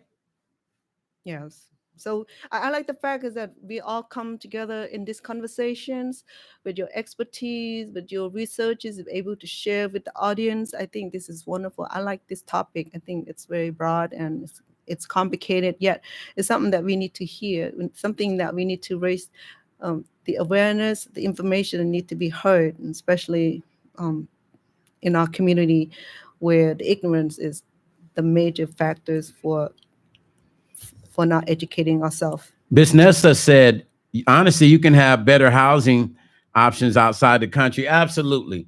You can take your retirement and get the fuck up out of here and go somewhere else and live better than you would live here. Phuket, Thailand. You could take Phuket, Thailand. You can go to the Philippines and you can have a maid and a driver and you can live cheap. Well, you You have can to go deal to with the tsunami. yeah, well, certain parts of Thailand, then you're dealing with the tsunami. Then, you know, the water coming at 30-foot waves and 100-foot waves. But there's places you can go and you can live as a retired person and even have people take care of you and not have to. Now, you might not have the highest quality medical care, but hey, at least you can live your life out if you want to just live there and be free and not have to worry about living in a facility where they're going to ask you to sign your home over and the car and the check. I have family in Cambodia and Thailand. I'm thinking about getting to retiring in Thailand with some land that my family owned and a land that we send money to purchase. So I think I have that land right. I asked my uncle the other day when I was there, hey, that's a pretty lot right there. If I move here, would that be where I can build my house? He said, oh yeah, move when, you know. So that's where I want to retire. I think with my income, it will work for me. You retiring back in your country? Not in my country, in Thailand. I don't want to live in Cambodia. I'm still scared. I'm not. Now, why is it that you don't want to retire in Cambodia? Oh, you know, I have to deal with the Holocaust and the Khmer Rouge, and that give me this backlash and PTSD about it. When I visit, I'm always like in a, you know, the high vigilant where I said, is Khmer Rouge going to come back? Am I going to be trapped this time? Am I be able to make it out? I still have that traumatic experience. Yeah.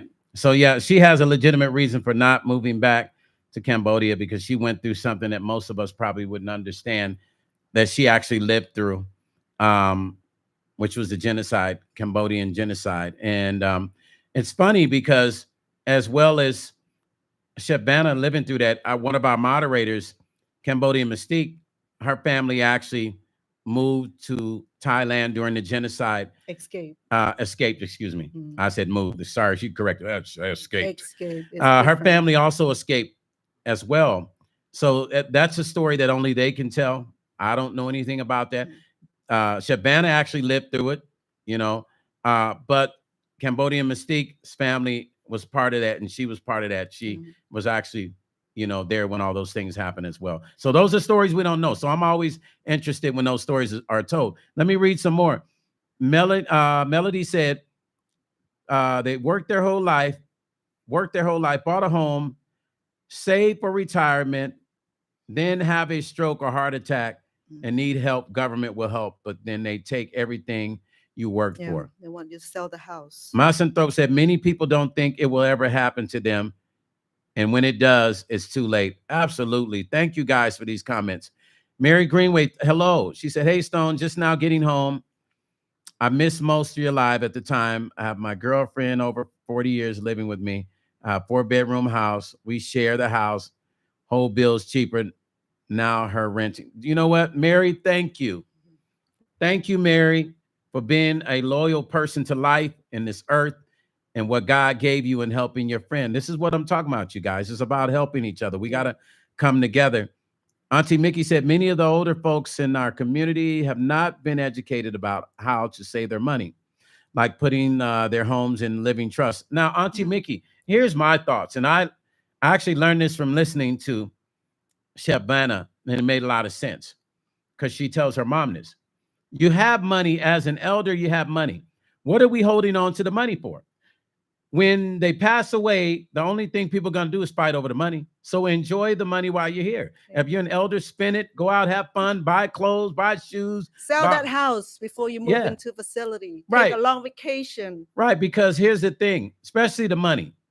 Because if you don't spend it, damn sure somebody else is going to spend it, right? The liquid money you have to spend. A house, you can still own homes and still use that as leverage, right? Later on. LT said, by the way, I'm loving the topic today, Stone. You are doing an excellent job of educating, teaching, and bringing awareness to topics that affect the Black community. Kudos to you. Thank you, LT. I appreciate you for that. That's all I want to do. I want to do my part. Oh, Duran, this is Chef Banna.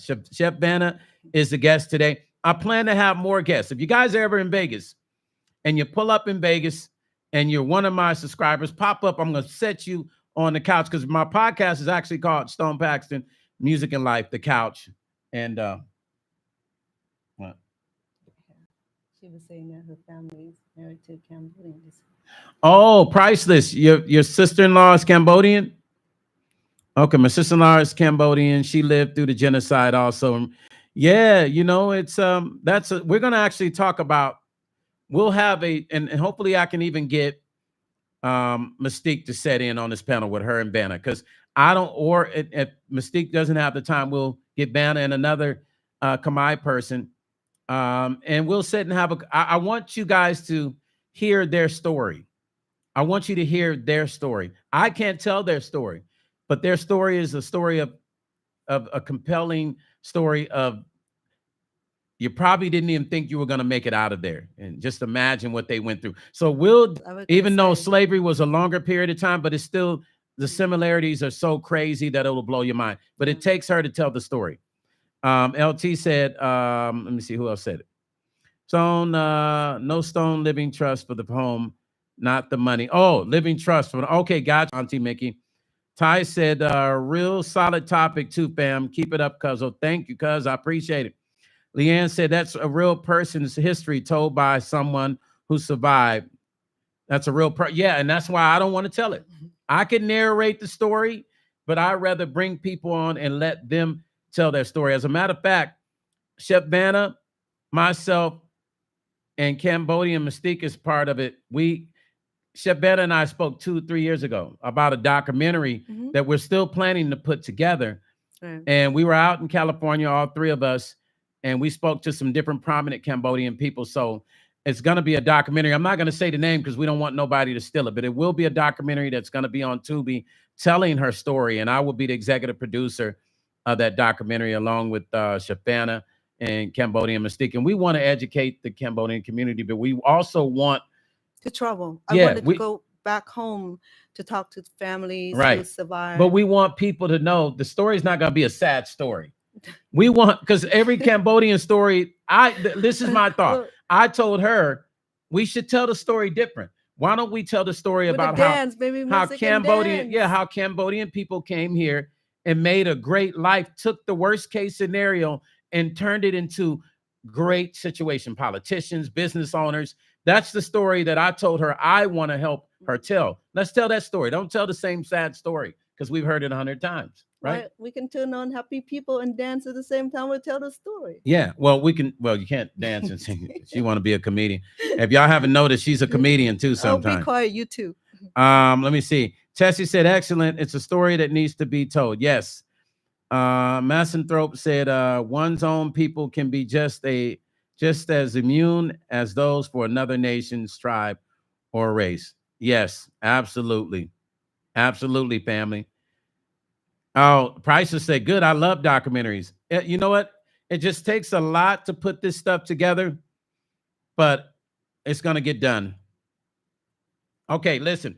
I appreciate you guys.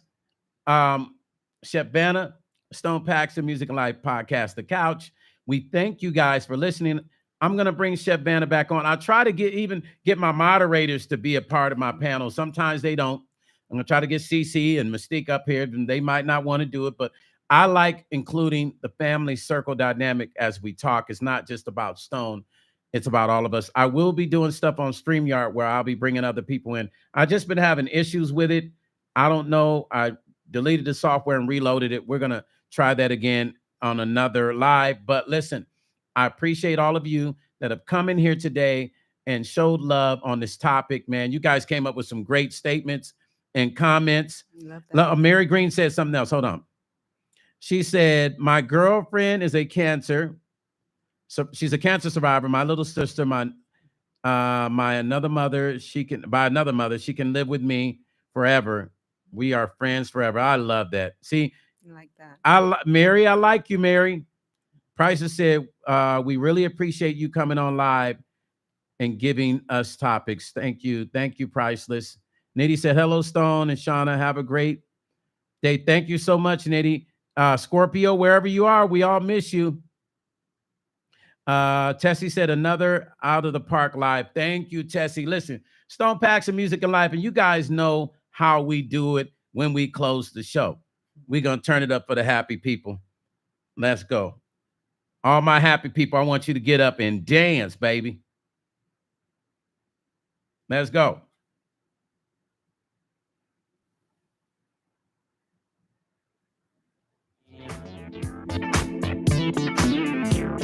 All my happy people, come on. People are angry. I meditate to take my mind away.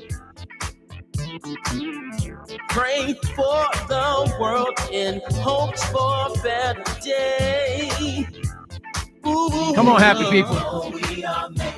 I can see you in your chair. I see you standing up dancing. I see you. I see you, Leanne. I see you, Tessie.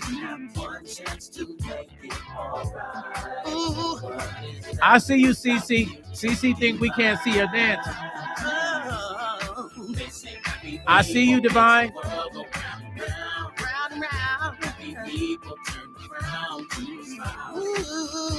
Shima, I see you. Shima said, thank us both. I see you, Shima. I see you dancing. Mary, I see you moving from side to side, Mary.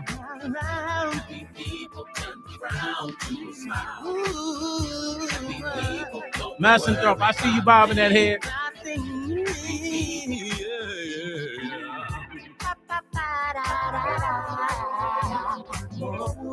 And for the record, hold on.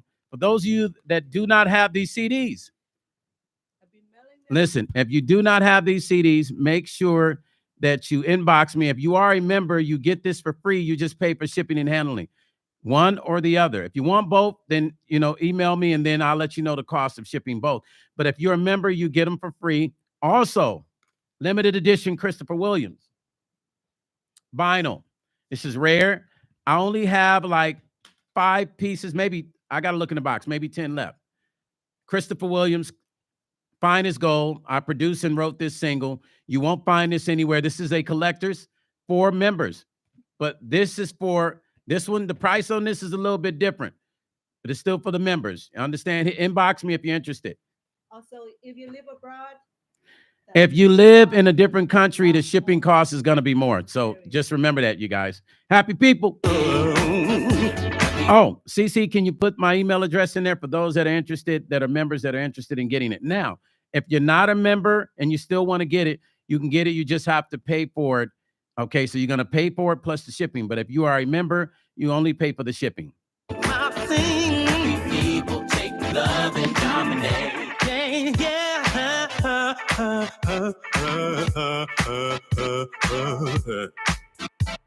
Cause I just want to see happy people every day. Now dance. Priceless, I see you dancing. I see you dancing, Priceless. Hey, Ty, I see you bobbing your head. I see you dancing, LT. Biznessa, I see that move. That's Biznessa's move, y'all. When she in the club, she be like this. You know what I'm saying?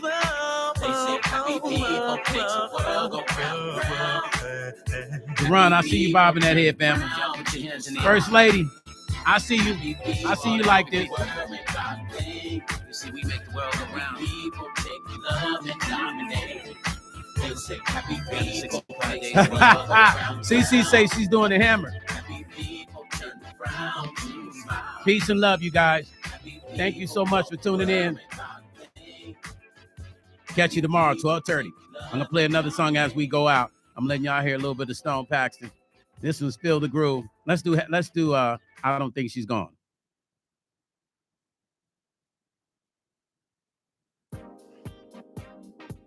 This is one of my songs that's on that CD. Right here, y'all.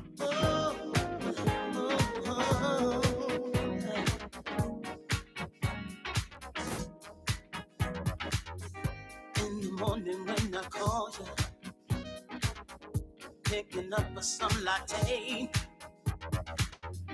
I can till I can see you.